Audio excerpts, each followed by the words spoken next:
La televisión data del siglo XIX con la aparición de dos modelos, la televisión mecánica y la electrónica.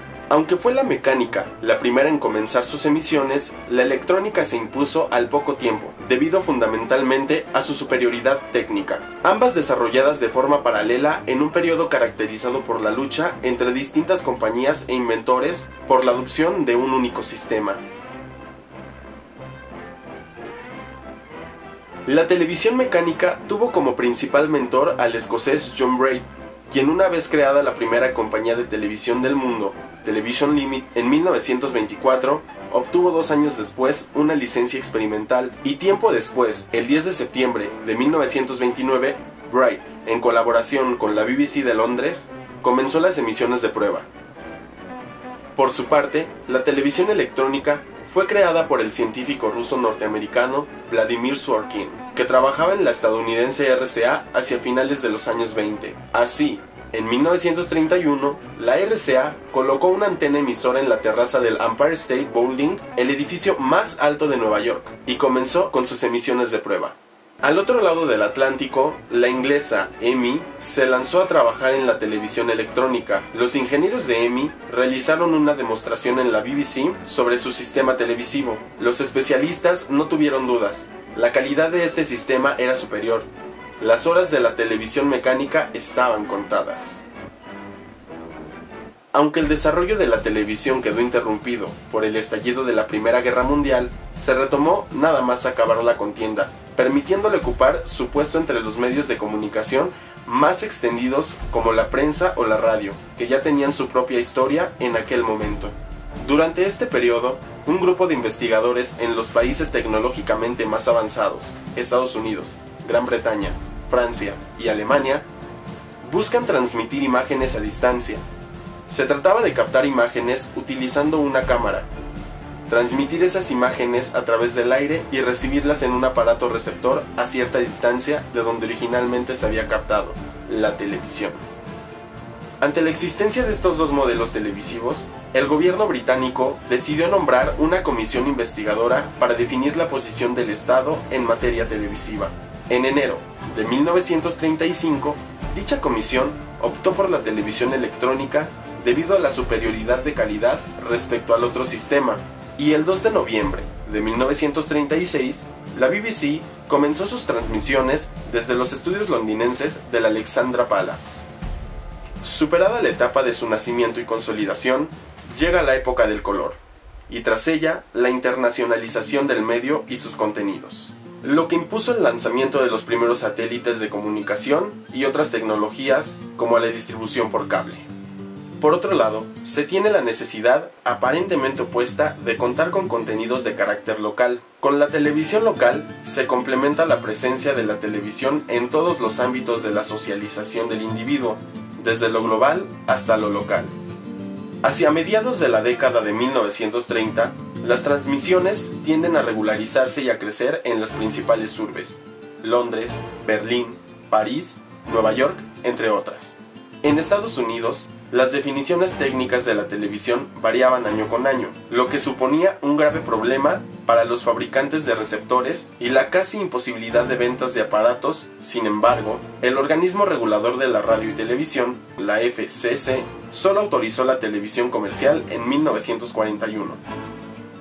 En pocos años, de 1935 a 1939, los franceses adoptaron el sistema electrónico. Alemania es otro país donde la actividad en torno a la televisión fue especialmente intensa. Los alemanes se sentían acuciados para llegar a tiempo a la retransmisión en directo de los Juegos Olímpicos en Berlín de 1936. El éxito fue total. La recepción de las emisiones se llevó a cabo en lugares públicos, teatros con capacidad para 50 personas y pantallas de cerca de 2 metros de diagonal. Algo más rezagadas se encontraban en Italia y en la URSS. Este rápido desarrollo tropezó con la escasa fabricación de receptores, hecho que se corrigió a finales de la década. Fue en Gran Bretaña en 1937 y en los Estados Unidos en 1939 cuando comenzó la fabricación de aparatos receptores para uso doméstico familiar.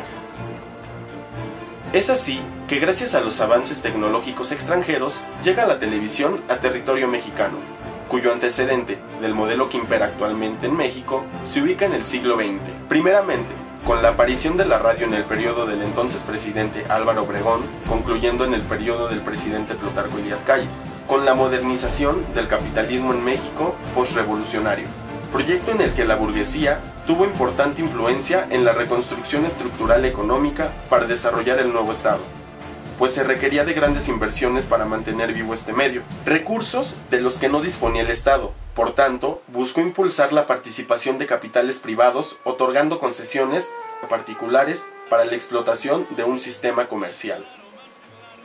A partir de los años 40, el Estado se mantuvo al margen en cuanto a expansión comercial de la radio respecta, y todavía más con el desarrollo de la televisión, previamente investigada por el escritor Salvador Novo y el ingeniero Guillermo González Camarena, quienes por órdenes de Miguel Alemán Valdés, el entonces presidente de la República, realizaron un análisis de los modelos televisivos de Estados Unidos y Gran Bretaña para saber cuál era el que más convenía adaptar al sistema televisivo mexicano.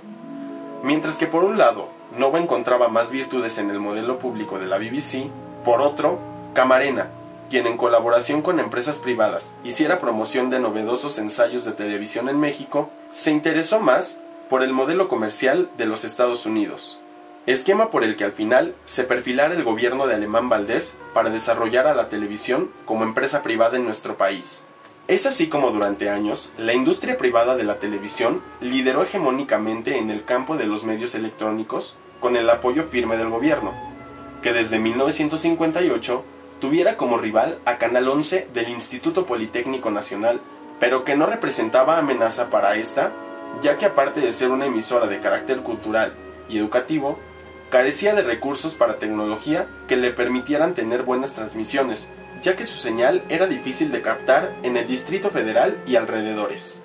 Así entonces, mientras que en países europeos la televisión se desarrollaba como un medio público o estatal, en México se implementaba el modelo comercial.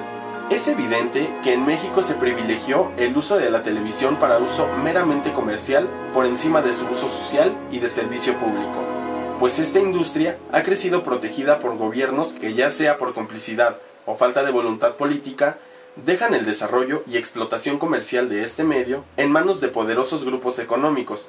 Por tanto, se depura cualquier intento de reforma. Es en los años 70 que surge la televisión nacional de carácter estatal, época de formación de identidad latinoamericana, cuestionando también los modelos extranjeros que modificaban tanto cultura como a la comunicación, así como la inconformidad de la sociedad por la ascendente desigualdad económica que marca la diferencia entre países de primer y tercer mundo. Es por tanto que en el gobierno de Luis Echeverría se llevan a cabo acciones legales y políticas para la creación de la televisión nacional y regional perteneciente al Estado. En este periodo también se cuestionó el desempeño que el sector privado daba a los medios de comunicación, haciéndose presentes declaraciones de distintas entidades de gobierno que pedían una mayor supervisión, control y participación por parte del gobierno en la industria de radio y televisión, dando vida al rumor de la necesaria nacionalización de la industria. Echeverría buscó una participación más directa en los medios electrónicos, siendo no solo el emisor, sino también el creador de instancias administrativas dentro del aparato gubernamental, con el fin de regular el ejercicio de los medios de información. Es por esto que en 1972 el gobierno federal adquiere Canal 13 a través de la Sociedad Mexicana de Crédito Industrial, SOMEX, comprando la emisora a Francisco Aguirre. En este mismo año se crea Televisión Rural de México, con lo que se conformaron las primeras estructuras para el desarrollo de la televisión regional, antecedente de lo que posteriormente sería la Red Nacional de Televisión del Estado mexicano. Pero solo un año más tarde, en 1973, se emite el reglamento de la Ley Federal de Radio y Televisión, que desde 1960 ya había sido aprobado. Es evidente que el interés que el gobierno tenía por adquirir una frecuencia de televisión fue meramente político. Tiempos difíciles atravesaba la creación de esta nueva televisión, pues el modelo comercial que imperaba le hacía imposible a la televisión del Estado hacerse de una identidad propia. Es por esto que hasta nuestros días la televisión en México sigue fuertemente dominada por el modelo comercial.